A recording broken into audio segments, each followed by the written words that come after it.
grad, it's usually called grad, the gradient, short for the gradient of psi. Now it's three bars by definition. So it's I hat d b dx plus j hat d b dy plus k hat d b dz. Now this I hat, what is that? The little hat, the little chevron hat mark here, that's that indicates that this I here is a unit vector. So it's of length 1 and its direction, because it's a vector, right? A vector is a scalar. Scalar is just a number. A vector is a scalar with a direction. And the direction is along the x-axis, positive direction of x-axis. The j hat here, unit vector, length 1, size 1, along the y-axis, positive y-axis. And the k here, unit vector, length 1, along the positive z-axis. Okay, so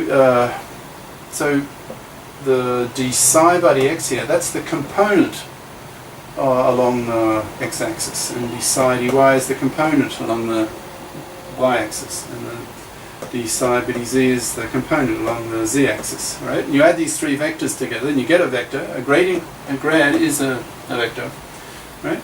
And it tells you how much size is changing along these three directions, and you add them up to get a vector. Okay, so this here is your formula for the flux in three-dimensional space. So it's a modification of your one-dimensional form you saw in chapter 1. Okay. Now the formula in the previous session that I identified by this asterisk with a circle, that's your three-dimensional formula for the free wave, right? With the normalization constant. What was it? I think 1 over L to the 3 over 2, etc. Okay. Put that into this here, and calculate the flux. And I asked you to do that for homework.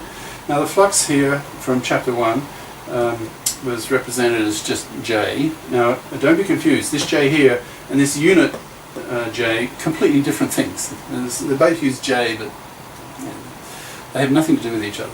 Well, so this flux here, using this formula and the formula for your wave, your free wave, right, put that in and prove for homework that your flux is in fact h bar k. Now k is your vector here.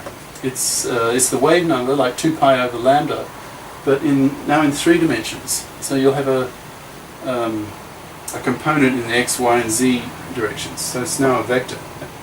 So, but it's h bar k, this wave number, a vector wave number. So from de Broglie's formula, this is the momentum, right? P, but P is now 3-dimensional momentum, and that's, all right. I've got a little stool here, so I can now sit and talk about the second square. That's much better. Okay. So this expression here is now just the momentum, h bar k. It's the momentum, the de Broglie momentum that you're used to. Okay. So that's the current flux, pretty much the same thing. So you're thinking of a current that's moving in direction k, your wave number as a vector. K is a vector, right? It's the actual speed. Now speed is a scalar. Remember, it's just the number. The direction does not matter. So the absolute value of your momentum rate is just would just be p. So p over m is your speed. The speed of this free wave, or the wave you've got, if you like. And if you're in with probability density, then it's just one particle per L cubed. So that's your volume. And volume calculated, well, we talked about that before, about this. Okay. Now in one dimension, your flux here will just be P over ml, not ml cubed, because just talking one dimension, but sort of cyclic in a sense, with the model we had to solve the normalization infinity problem. Right? Now, all this so far is talking about one particle. So, how do you model talking about many particles? Like if you're sending a beam of particles to the barrier, how do you treat that mathematically? Well, two suggestions in the text. One is you talk about like one particle per L.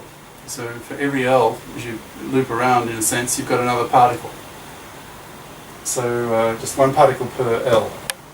Or you can just multiply your flux by some constant. So the bigger your constant, the more flux you have. So more particles in effect. So two suggestions. Physical plausibility, a bit dicey, bit of a question mark. All right. Okay. So let's start now. Analyzing the Schrödinger equation. So what we're going to do? We're sending free waves, wavicles, from the left, from left to right, into a barrier of finite size V0. Right. Here the potential is nothing, and here it's V0 goes on for infinity. Right. Infinitely thick, starting here that way. And we're assuming that the energy of the waveform coming in, E, is greater than V0. Right? So now classically, what would you expect to happen? What's your intuition classically? Well, your V0 here is positives, so this particle will have like a potential energy here. Energy is conserved, so when the particle's in this region, you would expect classically that the kinetic energy goes down. In other words, the velocity of the particle slows. Right? So the particle just gets slower in here. So PTL, short for particle. So the particle will be slowed. Now, what about if the energy E here is less than the potential? Classically, what would you expect? Well, you'd expect it to be bounced back. Right? Now, that's your intuition classically. What about quantum mechanically? What do you think will happen? Well, quantum mechanically, there are various cases. We've done this sort of thing before.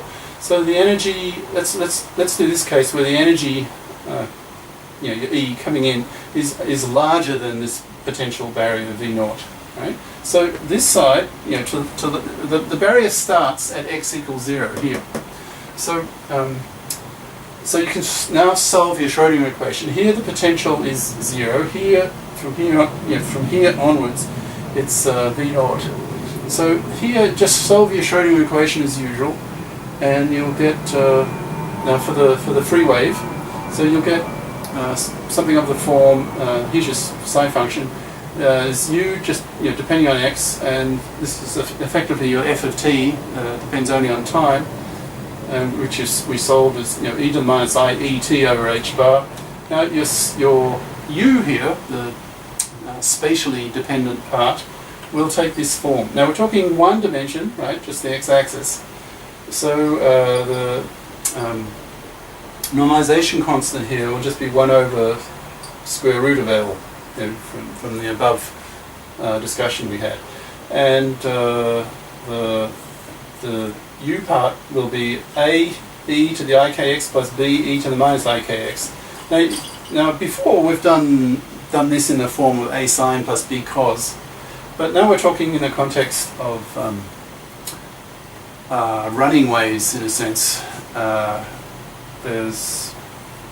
So it's just easier to deal in this form, because like here we're assuming k is positive.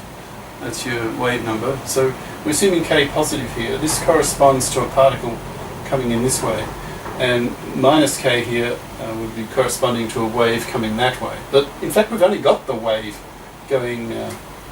No, that's after. No, okay, so it's just more convenient in this form, and you'll see why in the following session.